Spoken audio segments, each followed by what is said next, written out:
Good morning, I'm Steve Johnson, and here is a look at the latest from the Dove newsroom. Forecasters say a storm is expected to hit already drenched parts of Northern California and Nevada today, as the sleet pounded the East Coast also over the weekend, with chain reaction accidents and residents losing power in that region. In the west, hundreds of homes were evacuated in northern Nevada, and stranded motorists were pulled from cars stuck on flooding roads in Northern California. Thunderstorms arrived as part of a massive winter storm that may have been the biggest to slam the region in more than a decade. The snow and rain and ice continue to make local southern Oregon roads hazardous, and those conditions, wind also making the conditions unsafe at Mount Ashland, so much so that the ski resort did not open over the weekend for safety reasons. That was much up to the dismay of the mountain faithful, so excited to go up on all that new snow. It's scheduled to reopen on normal schedules on Thursday. Meanwhile, driving conditions will continue to pose a challenge as another winter weather warning is in effect for Jackson and Josephine counties through tomorrow. The Iraq War veteran accused of fatally shooting 5 people and wounding 6 at a crowded Florida airport baggage claim is due for his first court appearance. New video from TMZ appears to show when Esteban Santiago began firing in the airport. The FBI says he flew on a one-way ticket from Alaska to Florida with a handgun in his checked bag. 26-year-old will be in Fort Lauderdale's federal court this morning facing airport violence and firearm charges that could mean the death penalty if he is convicted. U.S. Representative Greg Walden says the House is being very proactive during the first week of the new session on the Hill.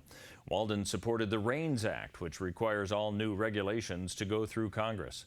He also described several early session priorities for his areas of responsibility that he believes President-elect Donald Trump will sign once in office.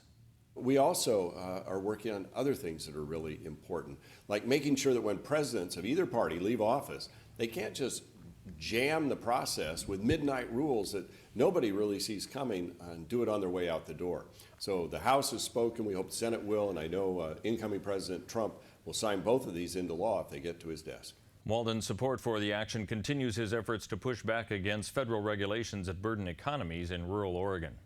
The first U.S. naturalization ceremony for citizens in Portland for 2017 took place over the weekend. In addition to the 34 immigrants participating, the event was also attended by new Oregon Secretary of State Dennis Richardson in his first official duty since taking office. Well, let's take a look now at the weather scene and what we can expect on this workaday Monday. Today for Northern California, rain and snow mixed today with a high of 38. Rain continuing for Tuesday and Wednesday with clearing skies beginning on Thursday. Moving into the Klamath Basin, snow flurries expected for the next few days. A high of 34 today, up to 37 tomorrow. Only 30 on Thursday, but clearing skies with mostly sunny conditions. As we move along the Oregon coastal area, expect rain today through Wednesday. Clearing skies on Thursday with a high of 46 degrees, really the mid-40s throughout the rest of the week. Moving into central Oregon and the Bend area, snow expected in the region with a high just above freezing, except for Wednesday, a high of only 21, 24 and sunny on Thursday. For the Portland area, rain and snow mixed for the next few days, then sunny skies on Thursday. And for southern Oregon and the Medford area, rain and snow a possibility today through Wednesday. Sunny skies expected beginning Thursday. That's news and weather here on the Dove.